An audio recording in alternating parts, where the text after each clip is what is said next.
Welcome back to Wretched. There are many lessons we can learn as we read the book of nature, starting with God is big, we are really small.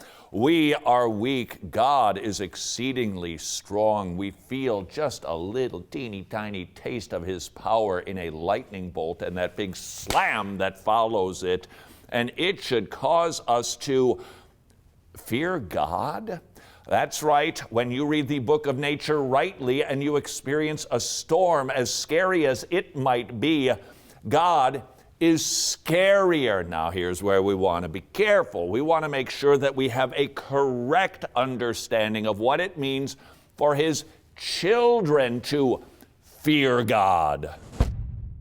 You may understand that there's a fear in the Bible that's appropriate, and there's a fear in the Bible that's not appropriate when it relates to God. And most people today say, well, fear is bad. I don't want to feel fear because fear is an uneasy feeling, so we don't have any fear toward God because I can look at 1 John 5 and it says, perfect love casts out all fear, so I'm not going to fear. But if you think that way, you're thinking simplistically and you don't understand the distinctions in Scripture. Scripture is very clear. You are to fear God. It's the beginning of wisdom. Fear God, fear God, fear God. It's all over the Bible. What kind of fear is that? It's the kind of fear that you might have recognizing the awesome, transcendent power of God that is expressed in things like thunderstorm. It's just a picture, but it pictures the greatness of God having all authority. Even Christians are to fear God, not a servile cowering, oh no, the mean dad is home. Nope, that's not the type of fear that we are supposed to have, but we need to remember our God is an awesome God. He is big, he is otherly. He is a consuming fire, and in our culture of ease, I fear too many evangelicals, to help people not be so scared of God, they've removed that God is indeed to be feared. Is it possible that you have bought into that kind of God? You've got to fear God. You ought to worship him with trembling. I mean, that's the whole point of Psalm 2. You tremble, serve the Lord with that trembling fear. Recognize his greatness. If you've bought into the 21st century evangelical lie that God can be brought down to your level and he's just your buddy upstairs and Christ is your homeboy and all that stuff we talk about from time to time, and pulling him down to our life coach, our genie, our butler, we've misunderstood the Christ of the Bible. We've misunderstood the triune God. So what do we do with this? We have on the one hand a God who is to be feared, and it is undeniable. He is still a God who is near and cares.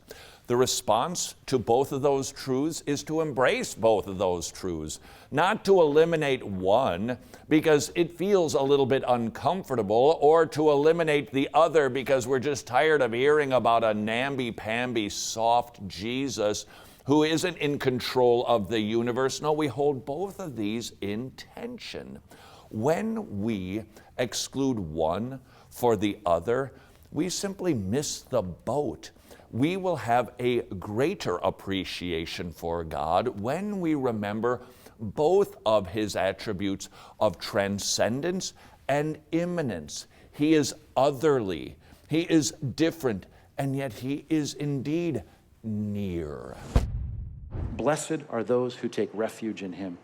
I don't want to run toward the storm. No. This God that's so scary, this God that's so powerful, this God that can condemn, this God that can kill you with one strike of a lightning bolt, which he does, killing 100 Americans on average every year in our country alone. That God says, come and take refuge in me. In the middle of the storm, in the eye of the storm. I am the king. I am sovereign, enthroned over all things. I give strength. I give peace. Did you know you could exegete a storm? What have we learned? God is big, we are small. He is awesome, we are not. We should fear him and nothing on this planet. And yet there is one more message from the storm. Every time we hear the thunder clap, splitting the cedars of Lebanon, splitting the wilderness of Kadesh, we need to remember this is the God who is in control of the storm and says, I'm the eye of the storm. Come, find your shelter in me because I'm bigger and more powerful than any storm. If you have been going bonkers regarding health insurance, right now may be the perfect time for you to rethink how you pay for health care. I am thrilled to commend to you MediShare, a community of Christians sharing each other's health care bills. 400,000 members strong, sharing over $4 billion in medical bills. That means a savings on average per family of $500 per month. Find out more by going to medishare.com/wretched.